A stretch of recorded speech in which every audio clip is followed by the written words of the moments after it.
Bonjour à tous, c'est Petit Sam. Alors je suis vraiment très contente de vous retrouver pour cette vidéo et particulièrement parce que je vais aborder un sujet qui est sensible, qui est délicat et c'est la perte d'estime de soi-même.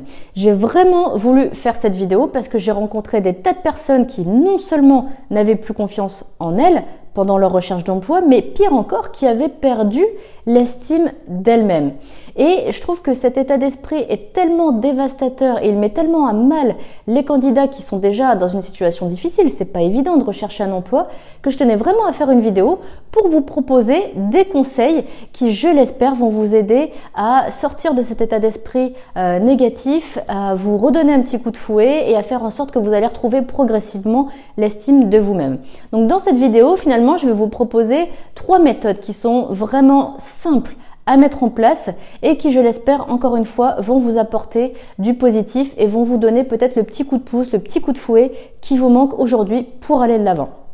Première chose que je vous propose déjà, c'est de faire une petite distinction entre confiance en soi et estime de soi. Parce que l'estime de soi, c'est quoi? C'est la perte de la valeur de soi-même. C'est-à-dire que si vous deviez aujourd'hui peut-être vous noter sur la valeur que vous vous donnez, eh bien la note peut-être qu'elle serait pas très élevée. C'est-à-dire que vous n'estimez plus vraiment aujourd'hui avoir beaucoup de valeur. Et c'est ça la perte d'estime de soi, c'est la valeur que vous vous attribuez. Et finalement, à quoi c'est dû?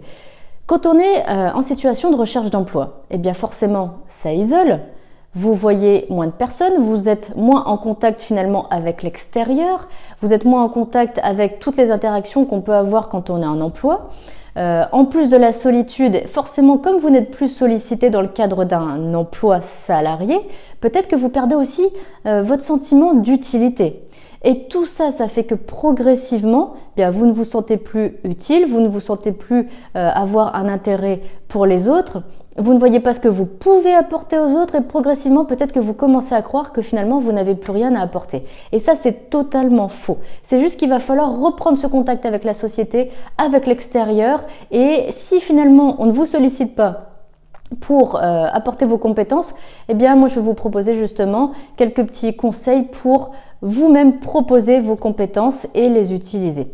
Première chose que je vous propose, c'est de faire finalement une petite recherche sur les associations qui sont autour de chez vous et de voir celles qui vous intéressent. Dès que vous en trouvez une qui vous intéresse, quelle que soit l'action, la cause pour laquelle elle travaille, quel que soit le public, à partir du moment où vous vous dites « Ah, ça c'est pas mal, ça m'intéresse », allez-y.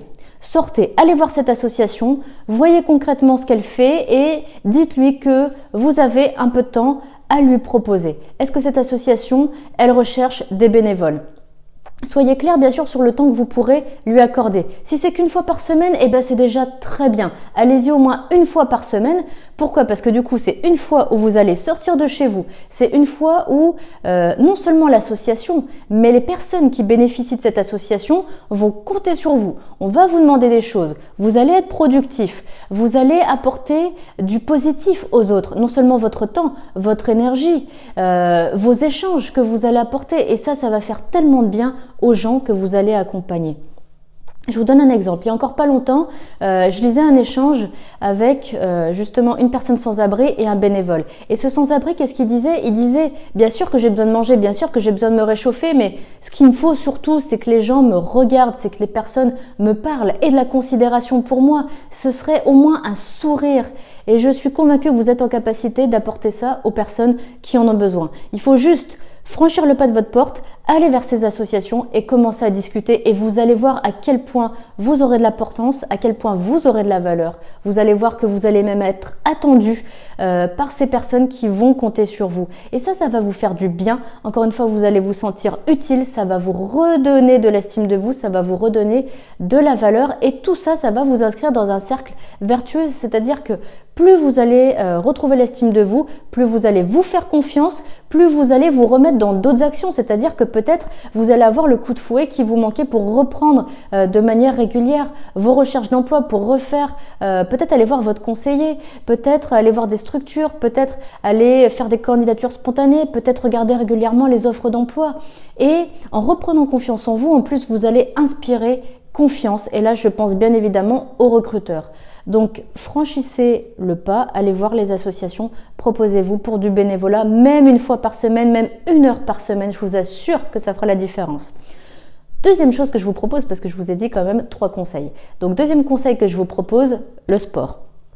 Le sport, vous pouvez le faire exactement de la manière que vous voulez, que ce soit dehors, que ce soit à l'intérieur, chez vous, que ce soit 1 heure, que ce soit 5 minutes par jour, peu importe. Faites du sport dans le sens où il faut dépenser de l'énergie. Pourquoi ? Parce que la recherche d'emploi, quand elle dure, quand elle traîne, quand elle vous met dans un état d'esprit négatif, elle vous met aussi dans une certaine inertie, c'est-à-dire que vous n'êtes plus dans l'action. Donc, il faut retrouver cette action, il faut retrouver cette activité, il faut retrouver un petit peu d'effort pour entretenir votre condition physique, mais pas seulement, parce que ça va aussi jouer sur votre mental et sur votre morale, de refaire de l'effort, de vous sentir vivant. Et là, je pense aux courbatures. Ouais, ça fait mal, les courbatures, mais c'est comme ça aussi que vous allez vous sentir vivant, vous allez ressentir votre corps que peut-être vous ne sentiez plus à cause de l'inertie peut-être dans laquelle vous êtes. Vous allez finalement vous remettre dans un état d'esprit où vous allez essayer d'atteindre certains objectifs. Vous allez essayer peut-être d'atteindre certaines limites, voire même de les dépasser. Encore une fois, vous n'êtes pas obligé d'aller dans une salle. À aucun moment j'ai parlé d'une salle de sport parce que ça coûte de l'argent. Donc je vous dis pas de faire ça. Si vous aimez courir, sortez, allez courir. Si vous n'aimez pas, s'il fait froid, s'il pleut, si vous n'avez pas la motive, 5 minutes, 10 minutes de sport chez vous. Faites des pompes, faites des squats, soulevez des bouteilles de lait, peu importe, faites un effort et ça va vous faire du bien. Vous allez retrouver votre condition physique, ça va vous permettre de mieux respirer, ça va vous permettre de vous sentir mieux, ça va vous permettre dans votre tête d'être mieux. Et en travaillant votre mental par le sport, vous allez aussi le travailler pour votre recherche d'emploi, parce que la recherche d'emploi, c'est vraiment une question aussi de mental, pour ne rien lâcher, pour ne pas abandonner, pour continuer encore et encore et encore jusqu'à temps que vous ayez atteint votre objectif. Et bien finalement, c'est exactement la même chose que le sport. Donc, faites du sport. Troisième et dernier conseil que je vous propose, c'est plus général et c'est tout simplement d'aller vers les autres, quelle que soit la manière dont vous le faites. Allez vers les autres, c'est-à-dire quand vous êtes dehors et que vous voyez, je sais pas, un enfant, une personne âgée, faites-lui un sourire. Pourquoi ? Parce qu'on va vous renvoyer la plupart du temps, je dis bien la plupart du temps, ce sourire. Et ce sourire, il va vous faire du bien. Vous aurez donné quelque chose de positif, quelque chose de complètement gratuit, de complètement désintéressé, et on va vous redonner du positif. Et ce positif, ça va vous faire du bien. Et encore une fois, c'est comme ça que vous vous inscrivez dans un cercle vertueux. Vous faites quelque chose de positif, vous recevez du positif. C'est super important. Autre chose que vous pouvez faire, je sais que c'est extrêmement banal, mais ça peut vraiment faire levier pour vous, pour votre état d'esprit et pour redonner un coup de boost à votre recherche d'emploi, c'est donner un coup de main à quelqu'un dans la rue qui sera en difficulté, quelqu'un qui sera en difficulté pour porter ses courses, quelqu'un qui sera en difficulté pour monter les marches. Peu importe, ces situations-là, on les rencontre au quotidien. Donnez un petit coup de pouce et vous allez voir tout ce positif, toute cette gratitude que vous allez recevoir. Et moi, je tiens vraiment le pari que ça va vous faire un bien fou. Vous allez vous ressentir encore une fois vivant, encore une fois utile. Ça va vous faire du bien. Ça va faire remonter progressivement votre estime de vous-même, donc votre confiance en vous. Et tout ça, ça va déclencher du positif pour vous, pour votre recherche d'emploi et pour votre objectif qui est de vous faire recruter. Voilà pour mes conseils. J'espère vraiment que vous allez au moins en essayer un et que ça va vous apporter du positif, que ça va vous rebooster, que ça va vous remettre un petit coup de fouet et encore une fois surtout que ça va vous faire du bien. Voilà, moi je vous laisse sur toutes ces belles paroles positives. Je vous souhaite bon courage et à bientôt dans une prochaine vidéo.